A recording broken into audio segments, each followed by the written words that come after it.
C'est un petit peu comme le couple, hein. On promet toujours des choses comme ça à long terme et puis on les tient pas toujours. On en parle ce matin avec notre avocate Aline Faucheur qui intervient chez nous sur les questions de droit de la famille. Bonjour maître. Bonjour. Aline. C'est marrant de parler divorce le lundi. C'est souvent les jours fériés qu'on met tout à plat. C'est parce qu'on est en mode crise de chocolat là sur Pâques, Ah oui, donc oui, on est un peu chafouin. Ouais. Et puis ça s'est peut-être mal passé ce week-end. Donc, Exactement. voilà. Fini la réconciliation. Donc la séparation des personnes non mariées. Alors c'est marrant que vous m'ayez proposé ça parce que pour moi, voilà, on se met ensemble, on se quitte, fermer le banc, ça ne regarde personne du moment qu'on n'est pas marié. Qu'est-ce qu'on peut dire de plus? Alors en effet, du moment qu'on n'est pas marié, ça ne regarde personne sur la séparation elle-même. Mhm. Mais en revanche, les conséquences de la séparation, qu'on soit marié ou qu'on soit pas marié, il y a des règles à respecter et notamment s'agissant des enfants. Oui, ça c'est les couples peut-être qui ont déjà un petit peu de bouteille. On va dire quand on se sépare, qu'on a 22 ans, ça fait 2 ans qu'on est ensemble, bon, on a pris un bail commun, au revoir, c'est tout. Alors, on peut effectivement dire au revoir dès Mhm. lors que financièrement, il n'y a pas eu De effectivement conséquences ou de... Voilà. de patrimoine Mhm. commun qui aurait été mélangé. Mhm. Alors, c'est vrai que dès lors que l'on n'est pas marié, on a des difficultés, notamment s'agissant des conséquences financières, parce que, eh bien, il n'y a pas de règles.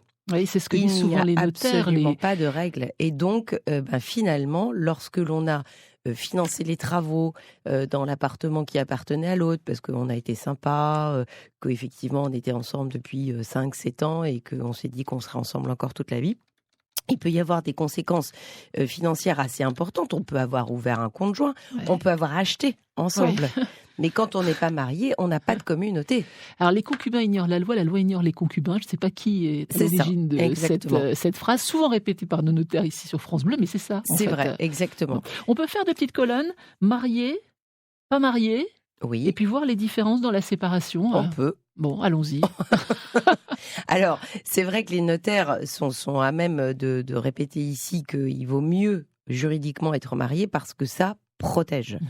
Alors, c'est vrai que lorsqu'on est marié et qu'on se sépare, on a plusieurs règles protectrices. On a une première règle protectrice de celui qui dispose de moins de surface financière, hein, celui qui n'a par exemple pas d'emploi ou celui qui s'est arrêté pendant un moment pour élever les enfants. Quand on est marié, on a un dispositif de protection du conjoint. Et la protection du conjoint, c'est ce qu'on appelle le devoir de secours. C'est-à-dire que le mariage lui-même fait naître des obligations qu'on souscrit d'ailleurs quand on se marie et à la mairie, on nous lit les articles. Alors moi, j'ai coutume effectivement de dire à mes clients quand ils me disent « Mais attendez, moi je ne savais pas qu'il y avait un devoir On de vous l'a secours ». dit. Évidemment, personne n'écoute ce qu'explique l'adjoint au C'est maire ou le maire l'émotion, lui-même. écoutez, voilà. Voilà, et puis le sens des articles n'est pas toujours facile à lire. Alors, le devoir de fidélité, celui-là, on le connaît bien, mais le devoir de secours, on le connaît moins. Donc, quand on est marié, on est protégé par ce fameux devoir de secours. Et c'est vrai qu'un époux, même dans la séparation, doit le secours à l'autre. Ce qui n'est pas le cas des concubins. C'est-à-dire qu'on peut avoir été concubin 40 ans, 50 ans, et puis arrive effectivement une séparation, voire même un décès, parce que les conséquences juridiques du décès sont aussi assez graves pour le concubin qui n'a rien prévu. Un couple marié, on hérite de son conjoint. C'est-à-dire qu'on a la qualité d'héritier, donc on peut avoir anticipé sur le logement familial ou des choses comme ça. Le concubin, lui, n'hérite de rien. Donc il peut se retrouver effectivement à un certain âge avancé seul, sans qu'il y ait eu aucune protection. Donc, pas Alors de on droit de peut y secours, pallier. voilà. Pas d'héritage. Bon, on verra comment tout à l'heure. Voilà. On verra comment tout à l'heure. Alors quoi d'autre par rapport au mariage? La différence. Donc la différence par rapport au mariage, donc ce sont toutes ces conséquences financières qui peuvent être importantes. Et puis dans le cadre de concubins, lorsqu'on a acheté en commun un immeuble, il n'y a pas de pot commun. Il n'y a pas de pot commun, il n'y a pas de communauté. Donc on est dans l'indivision. Et c'est vrai que l'indivision, elle est moins facile à liquider qu'une communauté des époux, notamment parce que dans la communauté, on va tout partager par deux, hein, les meubles, etc. Pour les concubins, rien. Pas de partage par deux. Oui. À qui sont les meubles? Alors c'est vrai que là, vous qui nous écoutez, vous dites c'est normal finalement, monsieur a acheté et pas madame, on se sépare, ça revient à monsieur. C'est souvent pas si facile que ça, parce que souvent, on a pensé acheter ensemble, il y en a un qui a payé les choses du quotidien, l'autre qui a remboursé le prêt. Exactement. À qui appartient le bien? Non, mais exactement. Voilà. Donc, s'agissant des biens immobiliers, ce qui, quand même, dans le cas des concubins, est un tant soit peu protecteurs, c'est qu'ils sont sous le statut de l'indivision. Donc l'indivision, c'est vrai que ça c'est pas mal parce qu'on a des règles écrites dans le code civil. Quel est l'indivisaire qui a payé ici pour l'immeuble, etc. Donc là encore, on est à peu près protégé. Mais c'est tout le reste de la liquidation des concubins. C'est-à-dire que si on n'arrive pas à tracer qui a payé quoi, on ne va pas pouvoir effectivement liquider les intérêts financiers. Alors que dans la communauté, tout est à hauteur de moitié-moitié. Donc là-dessus, celui qui a investi plus ou qui a investi moins, on a la règle des immeubles ou des meubles qui sont impropres. Donc il y a beaucoup plus de règles juridiques pour s'en sortir. On parle de séparation aujourd'hui, ce lundi de Pâques. Séparation des couples non mariés. Parce que c'est plus facile finalement quand on est marié. La loi a mis son nez dedans. Et puis, Alors, c'est plus facile quand on est marié, oui, parce que les règles juridiques sont beaucoup plus protectrice. Vraiment, le mariage, on est sur cette idée de protection. Protection des intérêts financiers de l'un, non justement pas au détriment de l'autre. Maintenant, il y a une difficulté qui naît du mariage, c'est que lorsque l'on divorce, eh bien c'est vrai que cette idée de protection, elle ne plaît pas toujours. Au moment où on divorce, il y en a toujours un qui dit, mais attendez, non mais je vais pas lui donner la moitié de tout ce que j'ai. Voilà. Donc si vous voulez, c'est vraiment cette idée de protection de celui qui globalement a peut-être moins contribué et doit repartir avec la moitié. Maître Aline Faucheur est avocate. Si vous voulez poser des questions, si vous voulez témoigner, un petit coup de fil 03 83 36 20 20. Donc, le couple n'est pas marié, le couple a, on va dire, un patrimoine commun, peut-être des enfants. Que se passe-t-il le jour de la séparation ? Alors, le jour de la séparation, à la différence effectivement d'un couple marié, on ne va pas être contraint d'en passer par cette procédure qui fait peur, parce que la procédure de divorce, c'est cher, faut que j'aille voir un avocat, qu'est-ce que ça va me coûter, combien de temps ça va durer, et puis on a tous en tête ces histoires qu'on a entendues. On a mis 15 ans à liquider la communauté, et puis madame ou monsieur est reparti avec un gros chèque, l'autre a été complètement plumé. Mais quand vous racontez comme ça, on a l'impression que finalement c'est la justice le problème, c'est les avocats, c'est les gens qui mettent leur nez dans une histoire de couple. Non, justement, c'est pour ça que je dis, il faut vraiment bien comprendre que le divorce c'est quelque chose de protecteur. C'est protecteur parce qu'on met tout dans un pot commun, on partage. Voilà.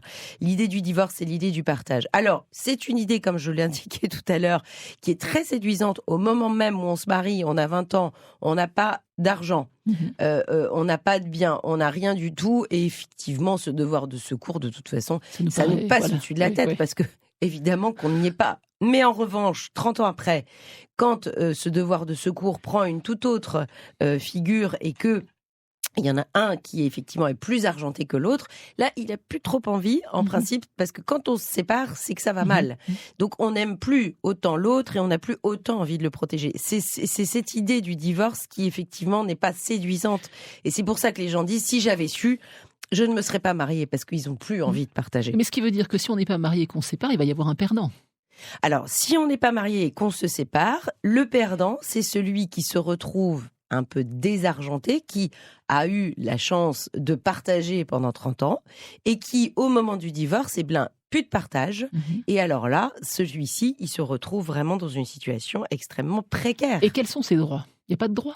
Alors, il n'y a pas de droit, justement, sur le devoir de secours. D'accord, pas de devoir de secours. C'est-à-dire que quelqu'un qui n'est pas marié, qui a fait le choix peut-être... alors, c'est vrai que c'est peut-être un peu cliché ce que je vais dire, mais imaginons une femme qui va se charger d'élever les enfants. Rester à la maison. Elle va rester à la maison. On va considérer que l'éducation, l'entretien des enfants, c'est elle qui s'en charge. Monsieur, alors là, c'est super cliché, ce que je dis, mais voilà, c'est monsieur qui a travaillé, qui a financé effectivement le bien qui n'est pas commun forcément, qui peut même avoir été acheté par monsieur tout seul.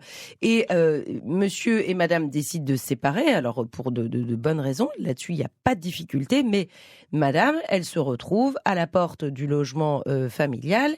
Elle n'a pas de revenus, elle a 55 ans, elle n'a pas travaillé depuis 20 ans, elle ne va pas retrouver du boulot comme ça. Monsieur ne lui doit rien. La loi ne reconnaît pas ces 30 années, ces enfants Non. Pourtant, il y a des enfants, c'est que ça a bien Alors, existé. Pour les enfants, effectivement, monsieur, si on reprend ce cas super cliché, monsieur va devoir une pension alimentaire, évidemment. Oui. Parce au titre que des enfants. L'obligation alimentaire que l'on a à l'égard des enfants elle D'accord. existe que l'on soit marié ou qu'on ne D'accord. le soit pas. L- Les enfants, eux, sont protégés, quelle que soit la situation. Ils sont protégés par justement cette obligation alimentaire qui, vous savez, va d'ailleurs dans les deux sens. Hein. Les enfants ont une obligation Oui, alimentaire à sur les l'égard de parents leurs parents. vieillissants. Bon, Oui. ça c'est un autre débat. Alors, Mais en revanche, cette obligation alimentaire, pas de souci. Les enfants seront toujours protégés. d'accord. On parle de quoi? On parle de couple non marié, on parle du Pacs également? Alors, le Pacs, c'est quelque chose de plus intéressant que le concubinage lui-même, parce que le Pacs, lui, il fait naître des obligations juridiques protectrices. Mhm. Mais non pas à cet endroit, en revanche. Hein. On n'a pas de protection de la finance de l'autre. Mais il va protéger, par exemple, le contrat de bail. Oui. Pour que l'autre puisse rester dans les lieux. Il va protéger parce qu'il va apporter des avantages financiers à l'égard des impôts. Il va apporter aussi des avantages sur un déplacement de conjoint. Voilà. Il apporte des avantages, le Pacs, qui ne sont pas à la hauteur de celui du mariage, donc c'est-à-dire moins protecteur, mais quand même sur à divers endroits, on a une protection. Donc pas de droit de secours, pas de mise en commun des biens, à moins qu'on ait acheté en indivision un Si bien on a acheté en immobilier. indivision, le bien est protégé par les règles de l'indivision. Mhm. Vous conseillez quoi finalement aux gens qui nous écoutent, hormis se marier? Parce que c'est pas forcément un conseil qu'on a envie d'entendre quand on a pris la décision de rester, de vivre comme ça, sans le Alors, bien du mariage. on peut effectivement. Alors, c'est vrai que le dispositif, moi, je fais pas de prosélytisme pour le mariage, hein, loin de là, mais il n'en demeure pas moins que aujourd'hui, les règles juridiques qui s'appliquent en droit français sont celles du mariage qui sont les plus protectrices. Mais si on n'a pas besoin, en tant que tel, d'être protégé et qu'on a anticipé pendant les 30 dernières années de sa situation en cas de séparation, alors on peut effectivement ne pas se marier. Mais il faut anticiper au jour où on commence effectivement ce concubinage-là et voir dans le dispositif qu'est-ce qui va faire que je ne vais pas y perdre mes intérêts patrimoniaux. Eh ben, c'est ce qu'on va faire dans un instant. On va anticiper. Finalement, c'est le bon jour. Lundi, jour férié, vous vous aimez, vous êtes amoureux. Qu'est-ce que je vais faire ? Voilà, parler de la suite, quand il y aura de l'eau dans le gaz, quand tout ça va tourner en eau de boudin, ça peut arriver. Ou alors parler de la situation des voisins. Souvent, en parlant des autres, on arrive à mieux à parler de la sienne. On parle de séparation aujourd'hui, mais de séparation de couples non mariés. Ça vous arrive dans votre pratique ou finalement, on ne vient pas vous voir quand on n'est pas marié, qu'on se sépare? Non, ils viennent pas. Alors, ils viennent pour la séparation vis-à-vis des enfants. Oui. Puisque si on se sépare et qu'on n'est pas marié, c'est pas le juge du divorce qui va statuer sur la résidence des enfants, mais en revanche c'est le même juge, le juge aux affaires familiales, qui va effectivement prendre une décision pour les modalités d'exercice de cette autorité parentale, c'est-à-dire où les enfants vont résider, où les enfants, quels seront les droits de l'autre parent qui n'a pas la résidence, et puis cette fameuse pension alimentaire. Si on n'est pas d'accord, parce que si on est d'accord et qu'on n'est pas marié, finalement, on Exactement. peut passer outre Mais cette... oui, c'est vrai. C'est vrai que quand on est marié, dans le cadre du divorce, on balaye tout. On balaye la situation des enfants et on balaye le patrimoine. Quand on n'est pas marié, on n'est pas obligé d'aller effectivement devant le juge aux affaires familiales dès lors qu'on s'entend. Cependant, moi, je donne toujours le conseil aux parents qui viennent me voir, qui ne sont pas mariés, qui me disent, voilà, pour le moment, on n'a pas de décision, je ne sais pas trop. Il faut anticiper. Et même si on est d'accord sur tout, il faut avoir une décision judiciaire qui fixe la résidence des enfants, qui fixe les droits de l'autre. Pourquoi ? Parce que on s'entend, pas de souci, mais quand on ne s'entendra plus, on ne s'entendra plus du jour au lendemain. Oui. Voilà. Et en revanche, la décision judiciaire, elle va pas intervenir du jour au lendemain. Et 10 ans après, on peut se dire, finalement, moi ça me va plus cette question-là, Tout je à fait. veux passer devant le juge. Mais c'est plus tout à fait. compliqué. Non, c'est pas plus compliqué. Non. C'est-à-dire que le juge va prendre en considération les 10 dernières années. Donc il va dire comment vous avez fonctionné, pourquoi vous voulez plus fonctionner comme ça. Mais il n'y a pas de difficulté. Alors attention, on parle d'enfants mineurs, hein, donc ça dure pas non plus. Mais souvent on voit ça dans d'âge. des couples qui se séparent assez jeunes, avec des enfants jeunes. Oui. Souvent, je sais pas pourquoi, le bébé reste avec la maman, et puis quelques années après, le père se dit, moi je le vois plus, ou ça me convient plus. Oui. Alors c'est vrai qu'aujourd'hui, pour les tout petits, c'est vrai que la résidence alternée n'est pas forcément le choix déjà de départ des parents. Et puis ensuite, c'est vrai que pour les enfants, c'est tout petit, c'est compliqué, une résidence alternée. Mais dès lors que les enfants sont un peu grandissants, que les parents habitent pas très loin l'un de l'autre, que les parents, globalement, arrivent à peu près à se parler pour savoir où sont les affaires de judo et qui va aller à la réunion d'école, on peut envisager une résidence alternée. Si les deux parents ont un emploi du temps qui leur permet aussi de s'occuper des enfants une semaine sur deux. C'est vrai que la résidence alternée permet d'avoir un vrai équilibre pour les enfants. Ils passent autant de temps avec leur père qu'avec leur mère. Maintenant, j'entends aussi beaucoup chez des parents séparés qui n'ont pas envie de cette résidence alternée parce qu'ils me disent « mais moi, j'ai pas mis des enfants au monde pour les avoir à mi-temps ». Oui. Alors, on a Thierry avec nous, qui habite Épinal. Bonjour Thierry. Oui, bonjour. Il ne s'agit pas de divorce avec vous, mais vous voulez préparer l'avenir. Pas de séparation. Ouais, bon. On vous écoute, quelle est votre question? Donc, moi et ma compagne, on est concubines. On a une maison depuis une vingtaine d'années à peu près. Oui. On a aussi une grande différence d'âge. Je veux savoir ce qui se passait au cas d'un décès de l'un ou de l'autre. Et votre compagne, elle a un enfant Sachant que ma compagne a 2 enfants qui sont grands maintenant, mais qui sont grands. D'accord, mais qui ne sont pas les vôtres, ce ne sont pas des enfants en commun. Tout à fait. Voilà. Tout à fait. Alors. Donc, vous avez acheté ensemble une maison. Une maison. Déjà, est-ce que vous avez acheté à 50-50 ? On va dire comme ça. Non, mais on va dire quoi ? Oui, on va dire comme ça. Si, c'est ça. D'accord. On a fait les papiers comme quoi on a fait 55 ans. Ok, donc là-dessus, bien, en cas de décès, imaginons que ce soit le vôtre. Vous n'avez pas d'enfant, vous ? Non. D'accord, donc en cas de votre décès, vous allez sur votre part, elle ne va être transmise, elle ne sera pas transmise à votre co-indivisaire. Ouais. Puisque vous n'êtes pas marié, madame ne va pas hériter de vous. Qui sont les héritiers de monsieur ? Oui. Alors, les héritiers de monsieur sont ses parents s'ils sont toujours vivants, moitié-moitié chacun. Et si monsieur n'a plus ses parents, ce seront ses frères et sœurs. D'accord. Et ça s'arrête là ? Il n'y a pas les neveux Non, les neveux si les frères et sœurs sont décédés. Et puis ensuite, un peu plus loin... Mais pas avec la même taxation, dès qu'on s'éloigne un petit peu. Exactement, oui, mais on est très rapidement à 60% de frais de succession. Bon, moi je suis pas notaire, donc c'est vrai que c'est pas moi la plus spécialiste. Mais en tout cas... En sachant qu'on a fait un testament d'usufruit de son vivant. C'est ce que j'allais dire. Donc, on peut pallier, en cas de décès, on peut pallier justement à cette absence de transmission du patrimoine par des testaments. Ouais. Donc, soit vous faites des testaments croisés, parce que la difficulté, c'est pour vous, dans votre cas, c'est plutôt si elle décède avant vous. Oui. Si vous décédez, finalement, il n'y a pas... Les enfants peuvent réclamer leur part. Alors, les enfants de madame vont... oui, c'est pas qu'ils peuvent, c'est qu'ils vont. Elle ne se fait aucune illusion, elle est avocate. Non, mais c'est pas qu'ils peuvent, c'est qu'ils voudraient réclamer leur part tout de suite. Oui. Moi, c'est pas la question de ne pas donner, c'est la question de donner... la difficulté, c'est, imaginons que vous n'ayez fait que madame n'ait pas fait de testament à votre profit. On a fait juste un testament pour l'usufruit du temps de sa vie. Oui, mais est-ce que c'est croisé ? On l'a fait chacun, oui, on a... Ça a l'air d'être croisé, croisé. Chez le notaire, on a fait chacun la même chose, quoi. Parce que hors testament, pour ceux qui nous écoutent et qui n'ont rien fait du tout, qui n'ont pas anticipé, si madame devait décéder, vous allez vous retrouver indivisaire avec les héritiers de madame. D'accord ? Et nul n'est censé être contraint à rester dans l'indivision.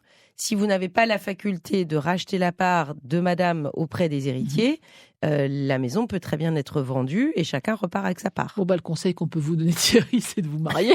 On va faire comme ça. C'est quand même incroyable. Et oui, on voit bien toute la complexité des choses. Tout à fait. Et puis là, je pense que Thierry est plus âgé que sa compagne. Il doit dire c'est moi qui partirai en premier, mais on ne sait pas ce que fait la vie. Donc forcément, c'est un peu compliqué. Merci beaucoup, maître. Bon, on n'a pas eu le temps de tout faire comme d'habitude, mais vous reviendrez. Maître Aline Faucher, qui est avocate, vous trouvez ses coordonnées facilement sur Internet et vous réécoutez cette émission tout de suite. Oui, tout à fait. On peut le faire. Vous la faites écouter sur francebleu.fr. Adulte jamais. Je trouve que ça va bien avec le thème de cette émission. Marc Lavoine et Grand Corps Malade. Je ne sais pas s'ils sont paxés tous les deux, mais c'est leur nouvelle chanson. Merci beaucoup, maître. Bonne journée et bon à vous. lundi de Pâques.